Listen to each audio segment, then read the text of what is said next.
So welcome everybody. It is March 14th, 2021, and it's a very exciting day in many ways. Dale and Viraj are here to talk about a project that they have launched themselves into, which is in Belleville, a fast-growing city sort of halfway between Toronto and Ottawa, closer to Toronto than it is to Ottawa. And I'm really excited about the project. My name is Bruce Firestone. I'm a real estate investment coach and business coach. And I like the project so much that I'm also a co-investor with Dale and Viraj. And we're joined today as well by Mark Turner and his son, Jordan Turner. Wave one more time, boys, who are the people probably as much responsible as for rebuilding historic downtown Belleville as anybody on the planet. They've done, I don't know how many buildings. They could talk about it themselves. They're certainly remaking the one that we bought last October, and are going to work as well on Dale and Viraj's building, which is called the aMAZing Mall.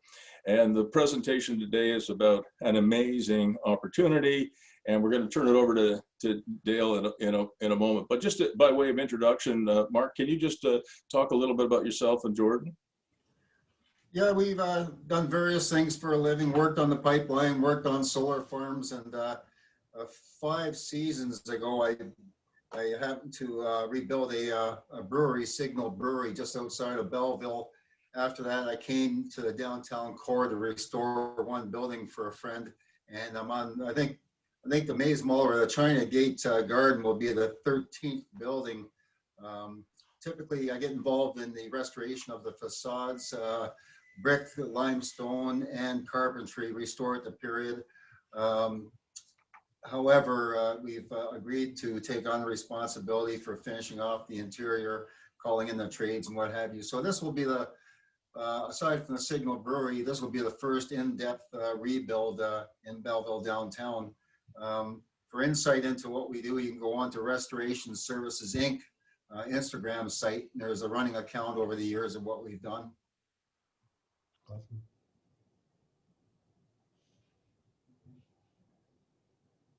All right. So without further ado, Dale, do you want to boot up your slide deck and share your screen? Yeah. All right, we'll do. Hi, everyone. Thanks for joining. Just going to fire up my slide deck here. And so basically, Viraj and I are going to walk you through kind of the opportunity for what we're calling an amazing opportunity, obviously a wordplay on aMAZing Mall, which I'll talk a bit about in a moment. So we'll hopefully have a lot of questions and happy to answer them. So either pipe up or drop some questions in the chat window as well, and we'll monitor them as we go through. All right, so let's just get going. All right, so it's you all know me and you know Viraj. Viraj is a longtime experienced real estate agent, and I am a technology executive / now real estate entrepreneur. And I founded a company called FENTON Property Investments, FENTON being my middle name. And it's really just to help us build a portfolio of buildings and properties and wealth for ourselves, but also work with people who want to do the same for themselves to help them do that. So we are embarking on a project together with Bruce Firestone, who's been our coach for the past few months and who is partnering with us on this opportunity. So we're super excited to walk you through the details of the project and also the opportunity for you to get involved. Bruce has already mentioned that we have a team of people behind this project. That is, a group of us have come together to purchase the building, and we are looking for investors to help further renovate and expand the opportunities of the building into something pretty amazing. So that's myself and Viraj, Bruce, his wife Dawn, Mark Turner, who's on the video today, and his son Jordan Turner as well. And we can talk a bit more about everyone's role later. So ultimately, we want to just cover the summary of the project and the opportunity, give you a little sense of the market. I also wasn't so familiar with Belleville until we started going there last year and really started understanding the market there. We'll tell you a bit about the aMAZing Mall itself, the actual budget, the building project, and then of course get into the team and your questions. Some of you may have already seen this. If you've been to Belleville, you might have noticed this building, and probably not for for a good reason, because it's pretty ugly. And it's called the Maze Mall, and it's let's say 70s vintage facade is pretty dominant on the street, on Front Street, and probably notoriously infamous for being a bit of an eyesore, right? And that said, though, the interior is really solid, and the commercial spaces, the structure of the building are really fantastic, and the bones of it are really fantastic. So we really kind of had to look under the surface to understand the potential of this building. And one thing that we came across was a very old picture of the building, and this is what it used to look like before somebody decided that an aluminum cladding was going to be better. This is what the building used to look like. And as you can see, it's a lovely turn of the century or you know, early 1900s, late 1800s building, beautiful arched windows, tall windows. And we know that behind that facade are these lovely windows. Mark has had a peek in behind some empty spaces there, so we can see that those things are still, that the windows are still there. And we hope that we can our project can really sort of make this beautiful building shine again in Belleville. So just briefly, very as a high level overview, you know, the key thing about Belleville is its location. It's right off the 401. It's right on the doorsteps of Prince Edward County. And most of you know that Prince Edward County is, you know, a wonderful destination for people, the wineries and the cottages and that sort of thing. And it's only booming more than it has been in the past few years. So its growth is continuing. Belleville is on the path through into Prince Edward County. It's also seeing the effects of that. But Belleville is also centrally located between, you know, major cities in Canada, Toronto, Montreal, and Ottawa. All right, so it puts it right smack in the corridor between our major cities, makes it an ideal location for people coming through. And it's also very well situated for people that are now able to spend some of their work life working remote. So, you know, in the new economy, in our new age, not everyone, but most companies, most people will have the opportunity to work, if not full-time from home, at least partly from home, which we're seeing translate into a number of people choosing to live outside of the GTA, outside of major urban centers, and towns like Belleville are really seeing the benefit and the fruits of that transition, and they will do in the future. And Christian's made a comment here, Belleville literally means pretty city. And it is lovely. It's right on the lake. It's right on the water. It's got a beautiful lake shore. You'll see our property, the Maze Mall, is right on the riverside. There's a lovely river walk. So it's really got a lot of potential, the city, and of course the businesses and people that are living and working there. There's a number of investments and things, strategic plans that are underway within the city of Belleville to improve intensification of the downtown core, beautification and revitalization of the downtown core. There's a community improvement program that will fund investments into the downtown core where our building is located. That includes facade improvement grants. We have the luxury of having the opportunity to get benefit from funding for that for both the front of the building, which is on Front Street, the main street, and also the riverside. So both facades count and would be considered for a facade improvement grant. There's also grants and funding available for building residential above commercial, as ours does, fire retrofitting, and also some tax incentives, including a tax increment equivalent rebate, which basically ensures that any increase in taxes we might have incurred because of our investment in the property will be frozen for 10 years. So in fact, we are able to invest without seeing a major hit on property taxes as a result of this program. There are some other programs like the Downtown Commons Redevelopment Plan that is working towards beautifying the downtown core. They've already made significant changes to the area around City Hall, taking parking spaces and turning them into green spaces. I'll show you our building in a moment and the areas there that will be considered for green space. And the downtown Belleville BIA, really great people. We have some really good relationships there, including a woman named Mary Jo. And they've been really proactive and interested in working with us about and telling us about their plans and engaging with businesses like ours and buildings like ours will be in terms of their planning to revitalize the downtown core and take advantage of initiatives and programs and things like that they have planned over the summer. Just very briefly, I didn't know how diverse the economy of Belleville really is.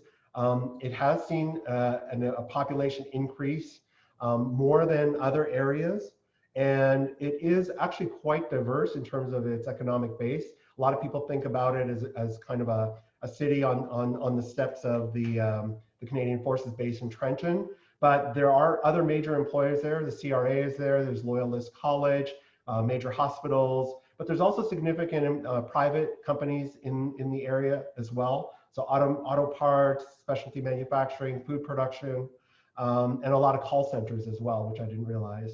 So there's quite a broad and diverse economic base, which makes it a really good fundamental economic investment for property over a period of time.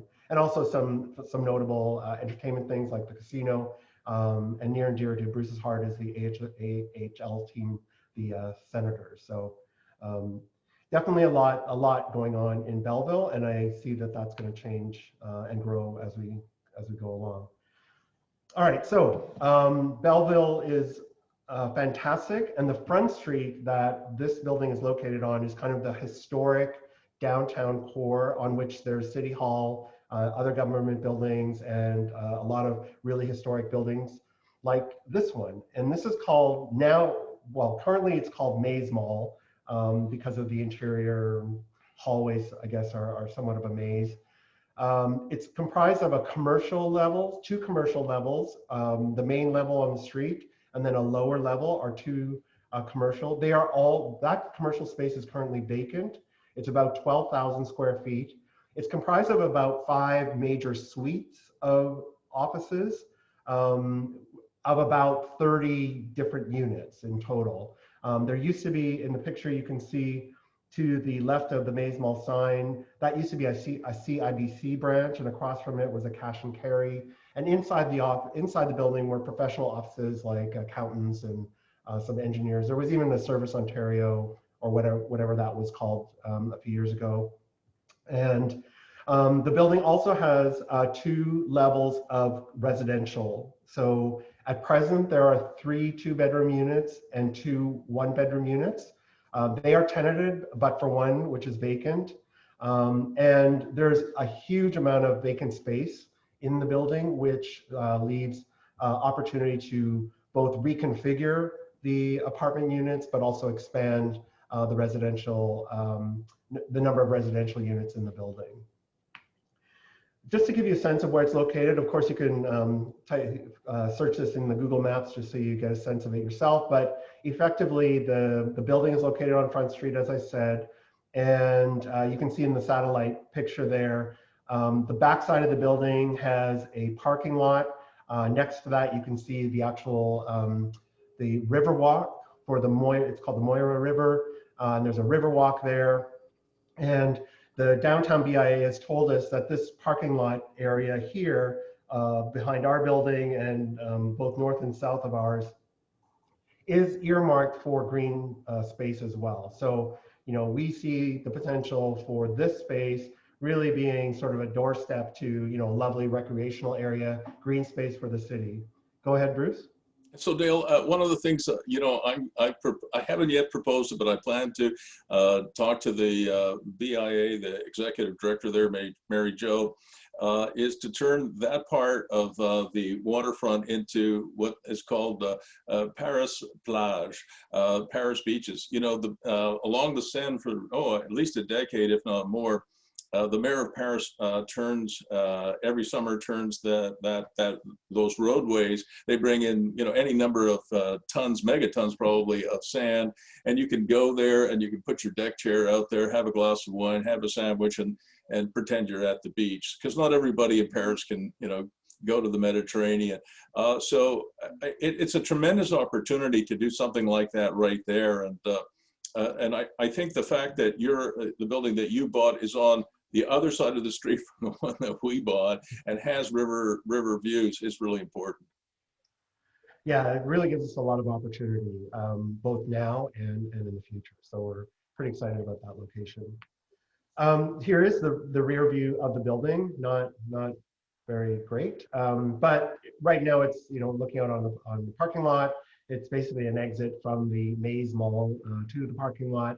But on the back you can see there's this is actually this little peaked roof section here. That's actually one of the residential units, and actually you can see behind there the original building from the 1800s. You can see those arched windows on the back side that we saw the photo of from the front side. And then here's a panoramic view of the river view from the roof. I've taken from the roof of the building. And as I said, that's earmarked for green space in not this year, but in coming years. Our neighbors across the street, north and south, represent different kinds of businesses, including the main CIBC branch is across the street, a building under renovation. Just further down, you can catch a glimpse of Bruce's project. This building, I don't know if you can see my cursor, this building that has blue signage, which was previously an RBC branch, has actually been acquired by Liberty, the entertainment group that owns big Liberty entertainment facilities in Toronto and elsewhere. They've actually acquired this building just a couple months ago, and they have plans for some entertainment venues. So that really just re-emphasizes the kind of investment that's happening in the downtown core. There's a wonderful restaurant right beside our building called Sansuchi, really great restaurant. Across the other side of our building is another restaurant called Bangkok Thai. That building is actually currently for sale as well. Some men's clothing stores and a variety of businesses. And just down the street, you can catch a glimpse of the City Hall Tower. That's just a couple of blocks down from our building as well. And that's so Dale. Yep. Dale, so for folks in Toronto, they'll know Liberty Entertainment as the owners of Casa Loma. Casa Loma is one of the high-end entertainment venues in Toronto, and I was frankly blown away when I found out that Liberty Entertainment, Casa Loma operator, has purchased a building in Belleville. And we bought the first building on Front Street in October of last year, and then Liberty came in a few months later. So it really is kind of like the blessings of the Pope or something like that, because they're a big company and they're not just in Toronto, they're also in Florida. Mm-hmm. So excellent neighbors around us. And that really just takes us to our vision. So we really see that our opportunity here is to, one, restore this beautiful building to sort of, reinvigorate its historical charm and character onto the Front Street, really support the revitalization of Front Street, which is currently got a good start, but really needs more, like our building. We also want to provide quality accommodation. So we want to create residential spaces that are quality, provide good residences for those tenants. The apartments that are in there now need work. They're in not terrible shape. The fundamentals are solid, but they definitely have seen better days and need refurbishment. The space could be used better. Yeah, the layouts of the units is not well suited for the occupants, and there's a lot of wasted space, and so there's a huge opportunity to provide better quality accommodation downtown. And we really see that with our strategy, with the investments Bruce and his team are making across the street, Liberty, and those other investments, we're really seeing a commitment to drawing people that are self-employed creatives, remote workers, and of course students from Loyalist College and the other universities around the area, really drawing people back into the Front Street area, into the downtown core, people that want to have, you know, a pedestrian friendly, you know, great sort of living environment with services and retail and amenities that that you would find in places like Toronto and Ottawa, but in a smaller city. Go ahead, Bruce. Dale, Chris is asking, does Liberty have any plans yet for their Belleville property? And the answer to that, Chris, is at least publicly they've announced that they will create one of their high-end entertainment venues. You know, the Royal Bank building is a typical old, you know, banking hall, and would make a fabulous venue. Like if you're getting married in one of their venues, you better rob a bank first. You know, so these are not inexpensive. You know, I've got 3 daughters, and I have some experience writing checks. You know, but if you go to Casa Loma for a wedding or some kind of major corporate event, it's very well done. So it's a very high-end result. In addition to that, they're going to take advantage, at least according to their public statements, of the very, you know, the height of the hall, and they're going to add, I think, 5 or 6 residential apartments, just to reinforce what's going on in the marketplace. Even before the pandemic hit, you know, people were starting their own side hustles, their own gigs. People were doing work from home. And then the pandemic hit a year ago, and work from home exploded. And it doesn't look like you could put the genie back in the bottle. And just, this is a pure guess on my part, but I'll bet you there are 400,000 people in Toronto who are thinking about leaving Toronto. One of them was my daughter. She's a vice president for an insurance company in downtown Toronto, and they made work from home permanent. And she and her fiance bought a home in Whitby for less than half what they would pay in Toronto. So whether it's Whitby or it's Belleville, any town, it doesn't matter whether it's Canada, the United States, any town within an hour or 2 of a major city center is benefiting from a huge influx. And that's why Casa Loma isn't just going to use the Royal Bank Pavilion for an event center, but also they will create some apartments. And it wouldn't surprise me, Chris, if they put them on Airbnb. Just to give you a sense of what's going on with the Airbnb market in Belleville, I'm flabbergasted. One of the developers who's been active in Belleville for a long time, much longer than either Dale or Viraj or myself, even maybe predating Mark Turner and Jordan, is Zubin Gillespie, and he's done an incredible job retrofitting and rehabilitating really these historic buildings on Front Street. And he showed Dale and Viraj and me and Christian when he was there, and Mark was with us. He showed us 2 beautiful apartments overlooking the Moira River that he is renovating. And he was telling us that he will be putting them up on Airbnb for $300 a night. You know, starting as soon as he finishes them. And I thought that was a little high. And then my wife, because she is the project manager along with the project coordinator, Mark Turner, she's been going to, you know, Belleville, and she has been renting an Airbnb, and a nice 2-bedroom Airbnb, which was $150 or $200 a night, is today $400 a night. It's incredible. So, I'm pretty sure Casa Loma will have, you know, 4 or 5 units or maybe 6 units in their building that they will Airbnb. And I think, Dale and Viraj, your plan as well is to probably have 2 of your units on Airbnb. Yeah, that's certainly an opportunity that we're going to explore for sure.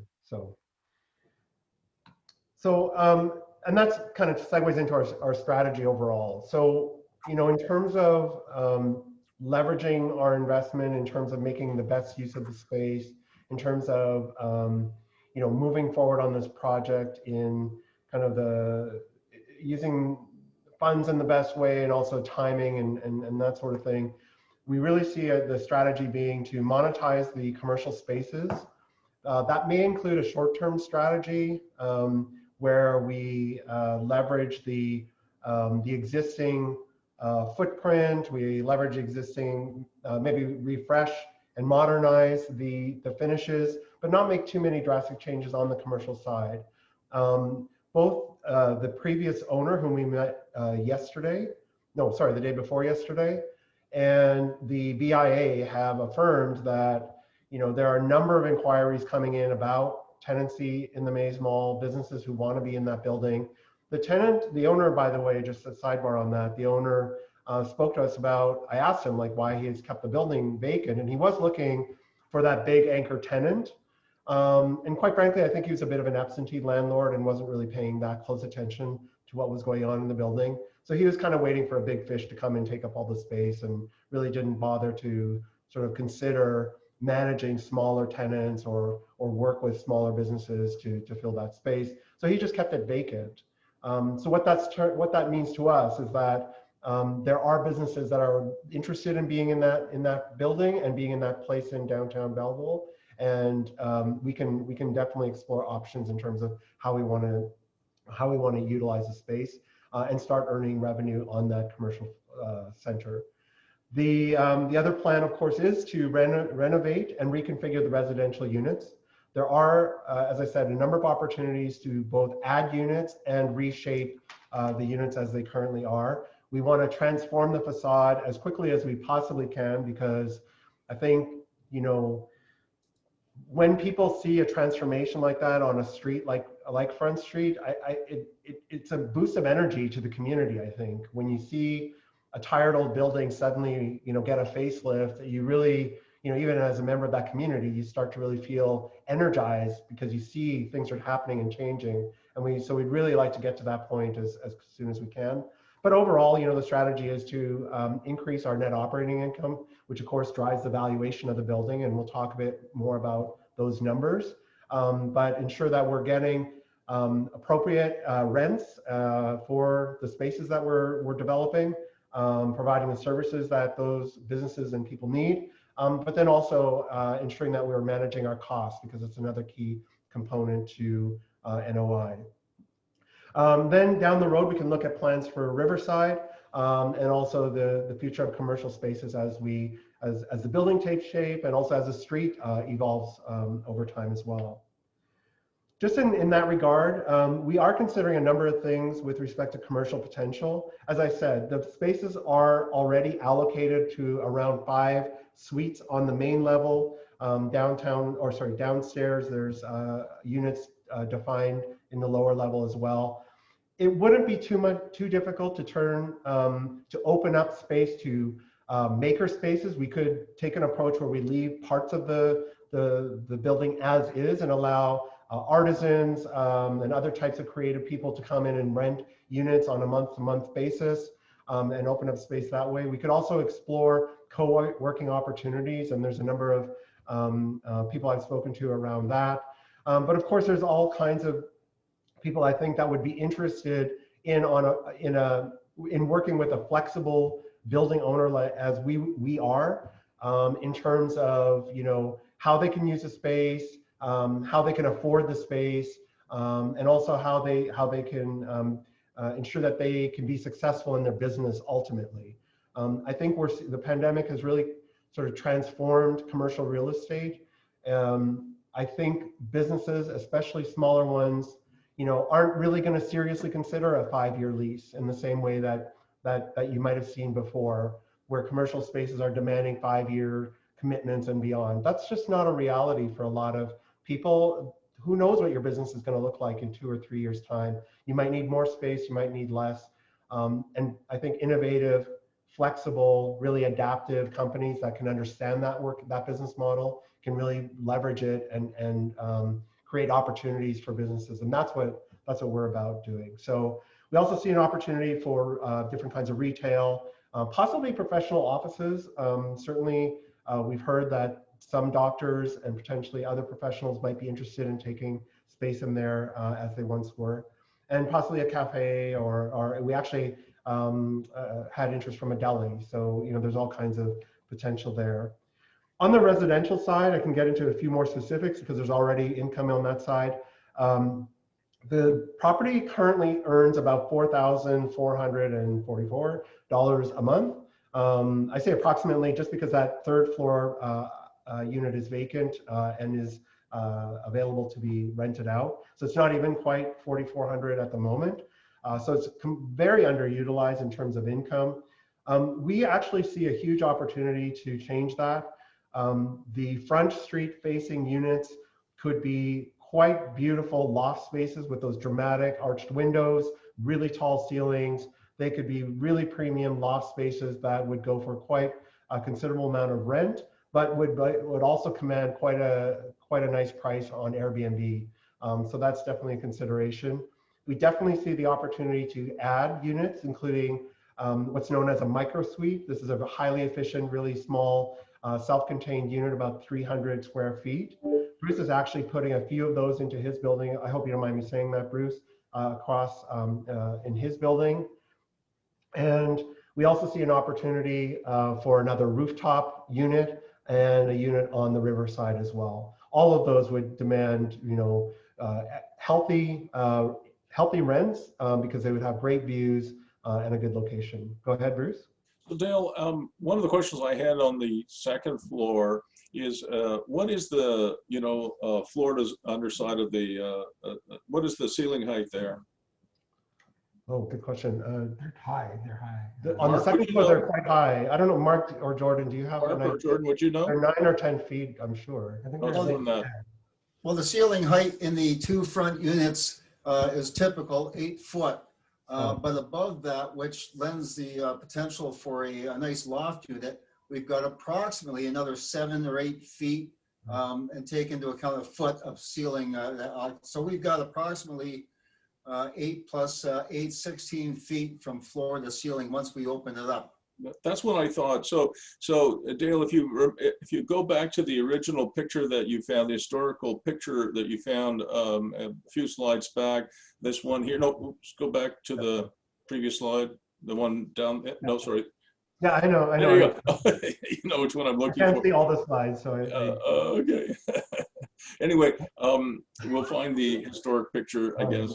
So there we go. there you go. There you go. So if you look at the second floor here, you guys, you got to remember there's a third floor above it. But if you look at the second floor here, it's very similar to the China Gate building that we bought across the street, which has 15-foot ceiling heights at grade, has 15-foot ceiling heights on the second floor and 15 feet on the third floor.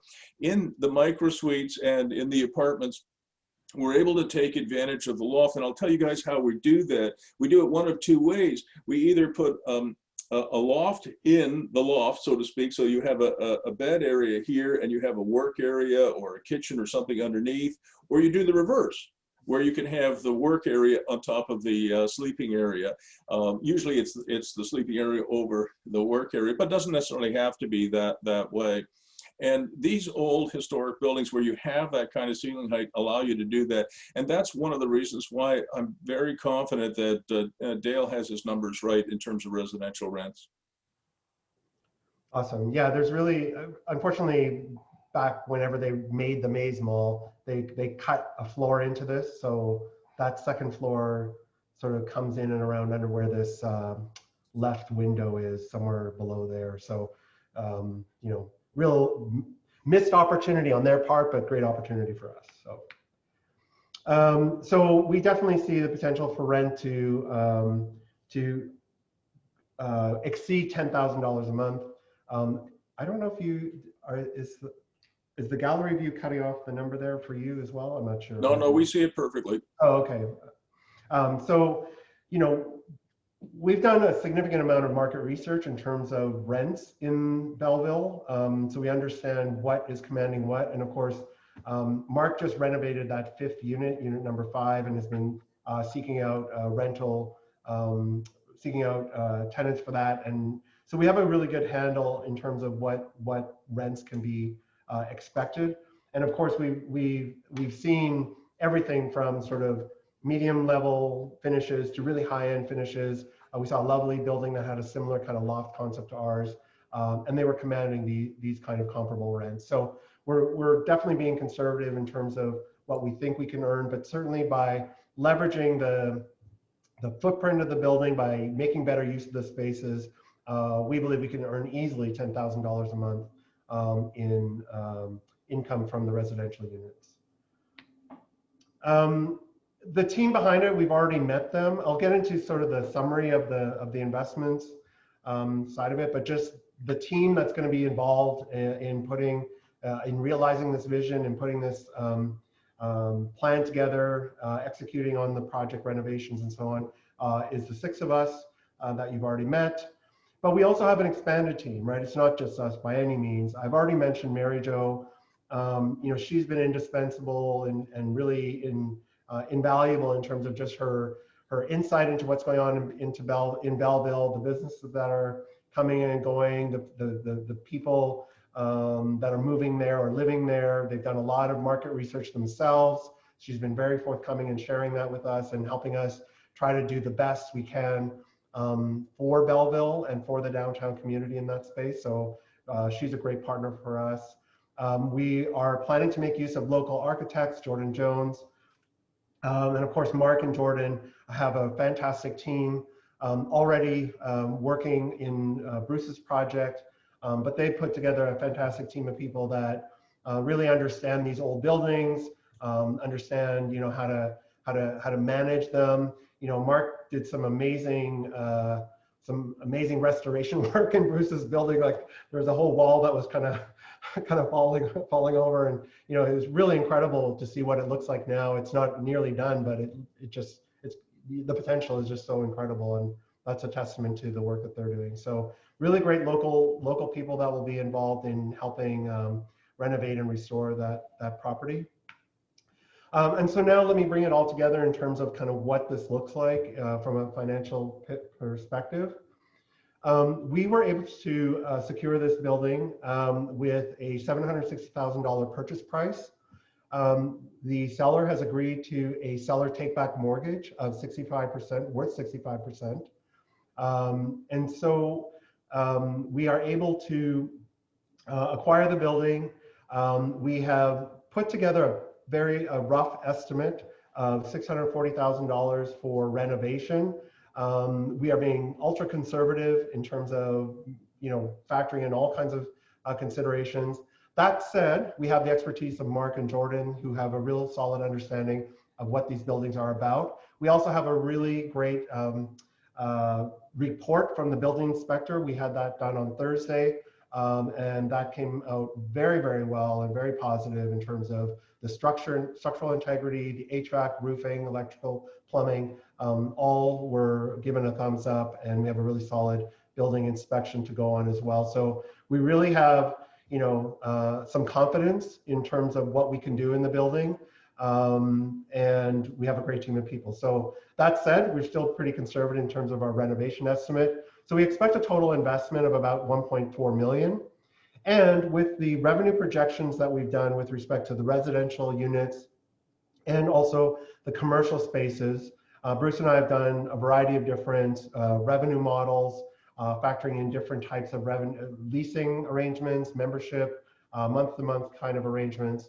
And we believe that we can actually grow the building into a net operating income of $200,000 per year. Again, we're being conservative, not trying to be overly optimistic, but trying to be realistic in terms of the space that we have and what we can extract given the improvements we're going to make. And when you translate that into a cap rate, that's a 14% cap rate, which is phenomenal from a returns perspective for us. From a valuation perspective, and of course that's really where the rubber hits the road for us, is in that area, CBRE would give a cap rate to Belleville of about 5.5%, right? And at a 5.5% cap rate, the valuation of our building, given this net operating income of $200,000, puts it at over $3.5 million. So 3.7 million using these numbers precisely. But at a 5.5% cap rate from CBRE, that's a pretty considerable uplift, and that's a fantastic valuation with the revenue that we can generate from it. So one of the things I'd like to mention to everybody is we've actually had an appraisal done on the building across the street, which is similar, although it wasn't in the same shape as this one. It needed structural improvements, as Dale mentioned, and didn't even have utilities hooked up. But the appraised value as if completed came back, and it was $3.2 million. So when you see this number that Dale puts on the screen his estimate of about $3.7 million fair market value. I think that is actually realistic. Michael Cotman from Kingston, Ontario did the appraisal. He's an accredited appraiser, very responsible person. So we're expecting the building across the street to come in around 3.2 million when it's finished. And this one, it wouldn't surprise me if it does hit 3.7.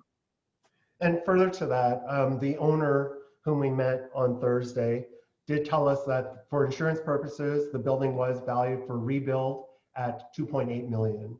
So for for fire insurance, the rebuild cost that they put on the policy was 2.8 million.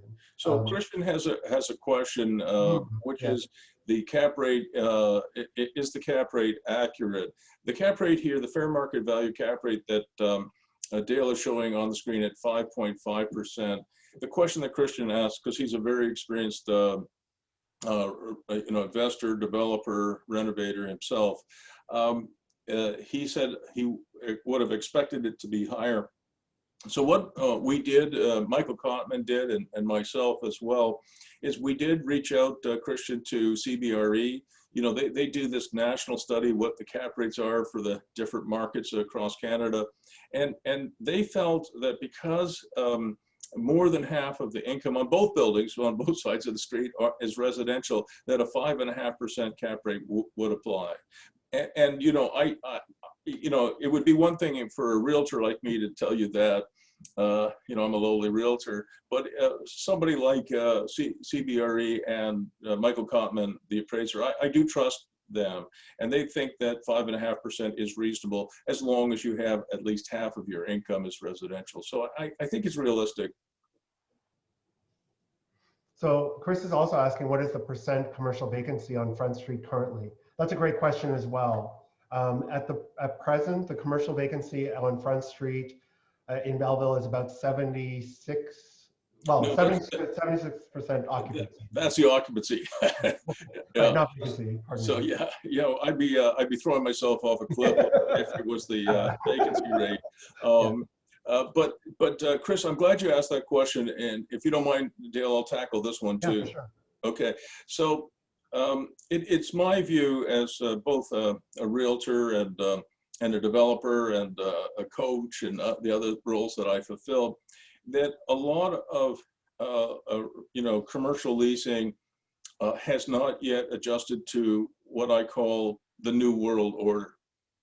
And by that I mean, and I think Dale hit it on the head a few minutes ago when he said that the owner of the Maze Mall was waiting for his fairy godmother to show up and say, hey, guess what? I'm going to rent the whole building for 10 years and pay you this triple net rent, and life will be good.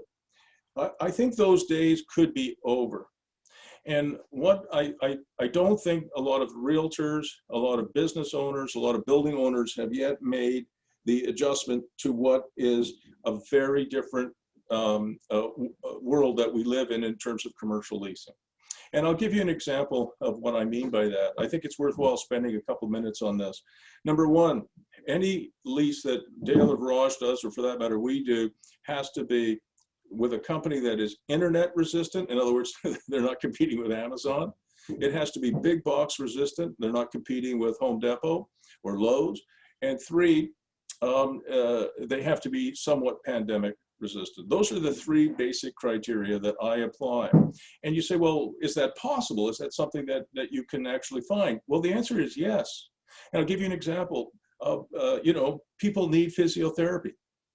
So if a physiotherapist comes along and says, Dale, I need a 10 by 15 office where I can practice my physiotherapy, would you rent it to me? I would say yes. Until the internet can, do whatever physiotherapists are doing. That is internet resistant, pandemic resistant, and also big box store resistant and has legs. Another example, if a cafe operator comes along, and I had one for our building I interviewed last week, and we had a bit of an argument. And it's not a good idea for landlords and tenants to start out arguing. And I have this idea of a cafe that has a slider window. So I call that a pedestrian drive-through, Chris. So you can be walking along, and you don't even have to go into the cafe or the restaurant to get a coffee, a sandwich, a soup. You can get it right there at the slider window while you're on the sidewalk, and then you can sit in the patio, or you can take it home, or whatever. So to me, a cafe operator has to have that aspect to his or her business, and they have to also embrace home delivery, because in our new world order, and it's not going back anytime soon, everything that can be delivered to the home will be. And so if the cafe doesn't have Skip the Dishes or Uber Eats or DoorDash or some other service active, it will not reach its potential. And as a landlord, you should be concerned about that. And I could give you 1,000 other examples, but the other thing that we're looking at is an opportunity for these commercial spaces to be filled with artisans. And again, an artisan doesn't rely necessarily on walk-by traffic. I mean, that's just not part of the deal. A storefront legal office, right?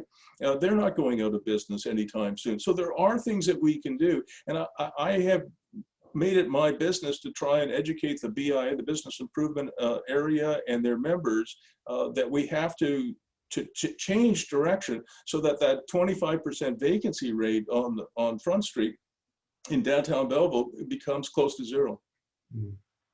Yeah, it's a great question, because I also was wondering the same, even as the previous owner was talking to me, and I'm not sure why he was telling me about all the possibilities and all the opportunities and all the inquiries he gets all the time when he's just sold the building to me. But anyway, I don't know if he regrets it, but anyway, he was very optimistic, and I thought, well, that's awesome, but it doesn't speak to the fact that there are vacancies on Front Street, and why is that? And as I look into it further, definitely one of them is just the flexibility. The types of spaces, and I think maybe the criteria that they're using to try and discern which kind of tenants they want, and the kind of terms that they're trying to dictate, which are probably too old school in my opinion. The other thing too to consider is that a number of businesses many years ago moved away from the downtown core to the Quinte Mall area. And if you've been there, you know what it looks like. It looks like every other mall area in Southern Ontario, with the Shoppers Drug Mart and the other big box store and the other big box store and the other mall stores. And the prices that they're charging there are exorbitant. And guess what? I think people are looking for a different kind of experience now. So when I set out to do this project, it was definitely of the mindset around, people that go into businesses that go into a commercial building these days, they're not looking just to be occupants, right? They're looking for services. They're looking for a business partner that's going to try and understand and help their business be successful in that space. And that's really how I see us being successful, is really understanding these aren't just occupants in the building, they're my customers. They're people that I need to figure out ways that they can be successful in my space, and come up with services, access, amenities, and or things that I can sell to them, or that we can sell to them, or that they can have access to by working with community partners, working with the downtown BIA, and so on. So I believe it's a really different mindset than some of the property management companies that are sitting on Front Street currently and have been sitting there for so many years. I think there's a real opportunity to inject some new life and new business models into that area. So just to point out too, that what we've done as a group is the purchase of this building will be assigned to a corporation that we formed called aMAZing Community Holdings, Inc. Bruce's wife, Dawn, very quickly recognized that sort of makes like an acronym Amici, which it sort of does. So, and Amici means friends in Italian. And really just it's how we will structure it financially. First of all, that we will create a corporation and own shares and offer share equity in that. And we've also come up with a tagline of building life, taken in many different contexts. Building life conveys a number of different meanings, and we like it as a way of tagline or as a byline to the building. And I've already secured the domain name, and I'll set up a website and stuff like that for it. All right, so for the investors, the way we're structuring it, we are splitting equity in our corporation 65-35. So 35% equity portion will be given to investors. We're looking for single investor positions of $100,000, which will be split into equity and debt. Okay, so we're splitting off $8,550, which represents a portion of equity equivalent to 4.375%. But basically a portion of that will go to an equity stake in the building, and the other part will be in debt. Okay, and how we structure the debt will be a 5-year simple 6% interest payable at the 5-year term. And if you consider what that represents, it's basically, the equivalent to, owning equity. That 4.4% is really equivalent to, the value of like a $200,000 company. And we already know that the value of the company is significantly higher than that with the building. We also will offer foreclosure and POS protection if it's a registered investment, and first option on our future projects as well. Bruce, do you want to add to that at all? Yeah, can you stop sharing your screen just for a minute? And I'll share something. And especially, I want to share this with everybody, of course, but I want Christian in particular to see something. This is new to me, Christian, and I'll show you, everybody, of course, some of the stuff that I've been learning as we go. I'll share my screen here. So this morning when Dale sent me over what, this profile, I put together a very, very simple spreadsheet here.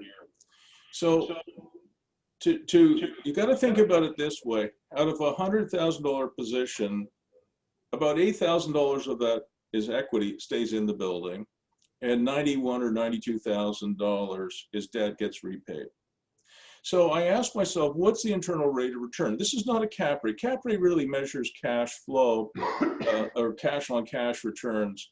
Internal rate of return combines really the three main returns for any investment. Hopefully some building appreciation, mortgage pay down, and any cash flow.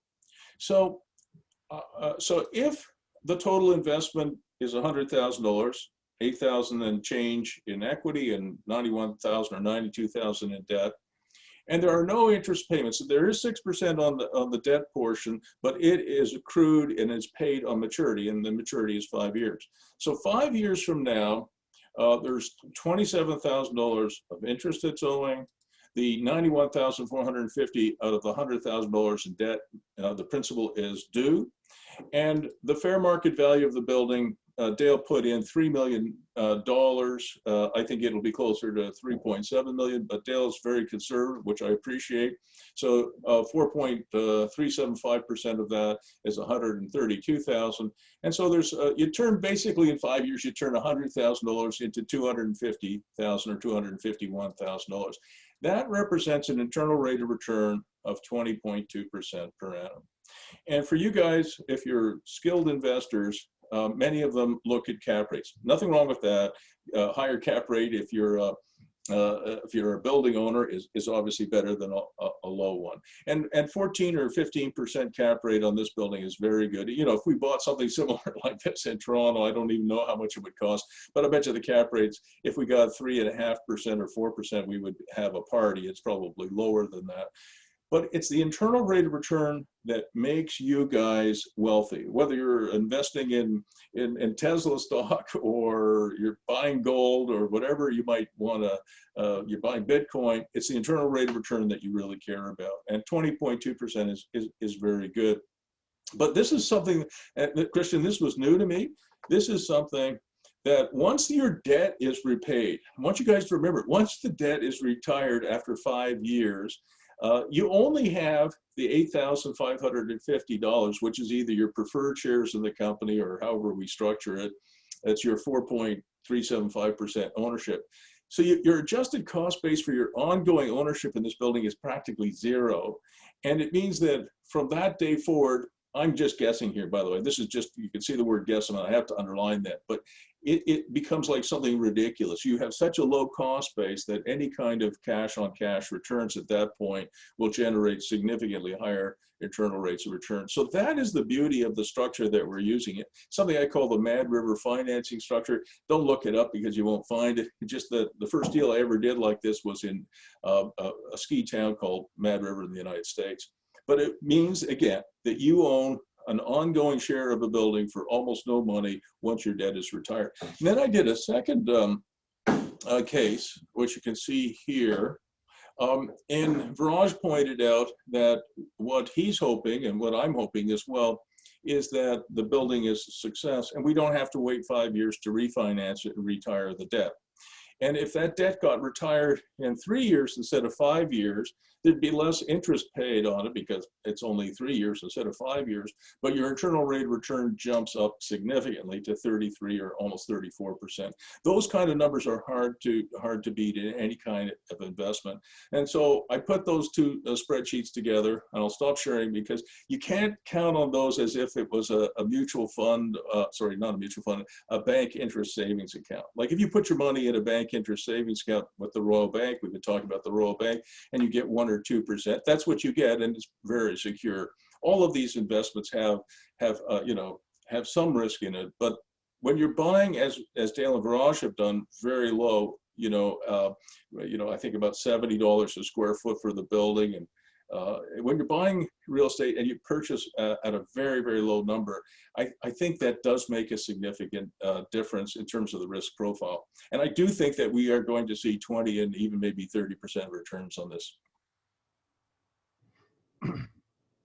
Yeah, that's great. Thank you for that. Yeah, it's actually, the purchase price works out to about $42 a square foot. Like, and again, to put that in perspective for everybody, build anything for $42 a square foot. $42, you cannot build an unheated, uninsulated garage for that. I know because I built them.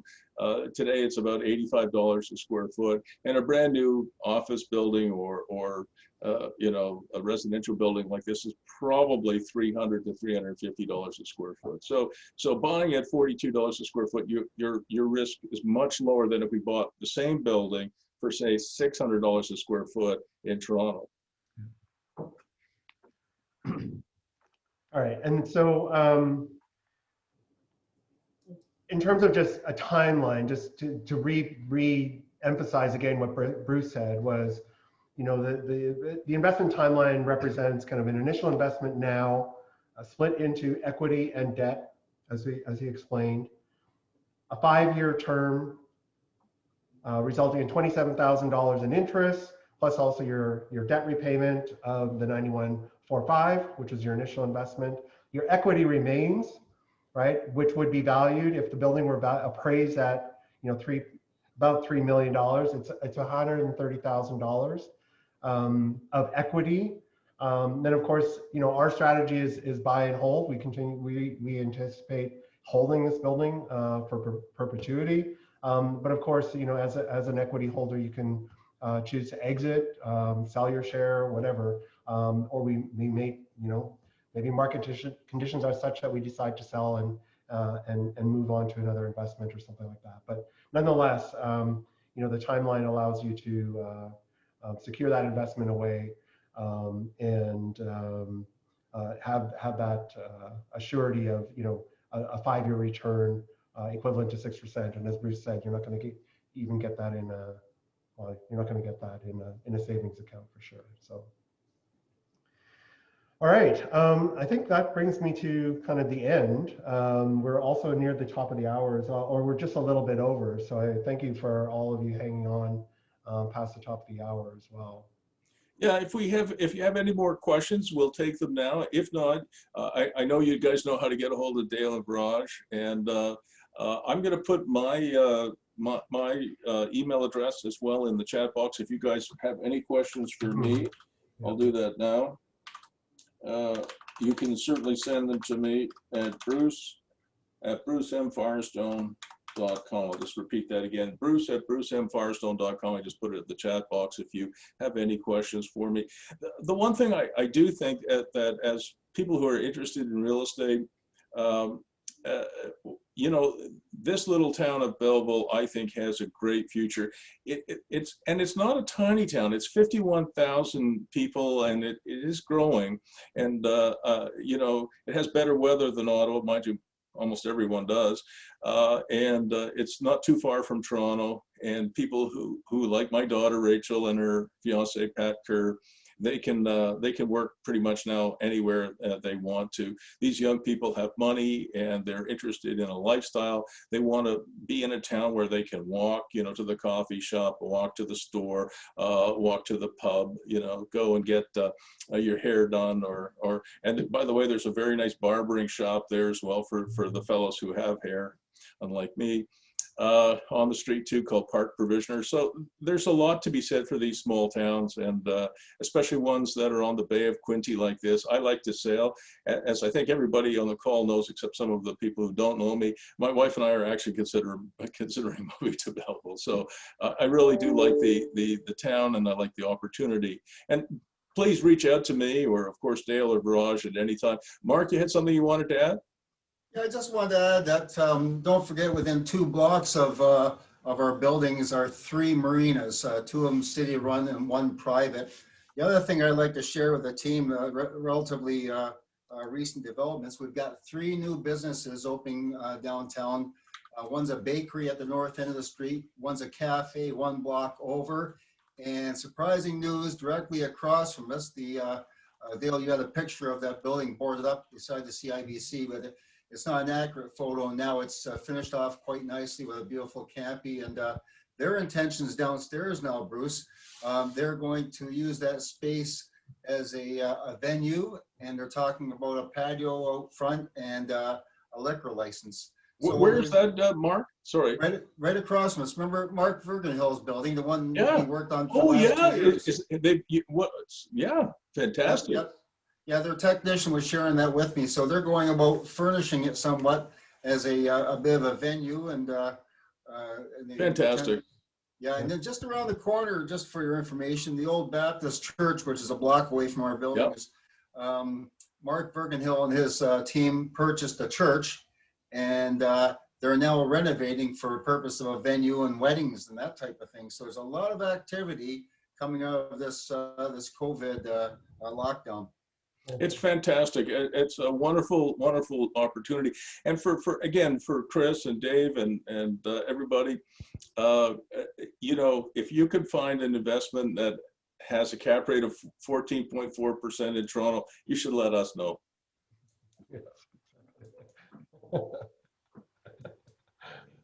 Awesome. All right. So Dale, good job. Viraj, good job. Mark and Jordan. Thank you guys for being with us. I have recorded this. It will be uploaded to YouTube unlisted, and I'll make sure that Viraj and Dale and of course Mark, you and Jordan have it too. See you guys. Okay, thank you. Thanks everyone. Have a great day. Bye everybody. Have a good rest of your weekend.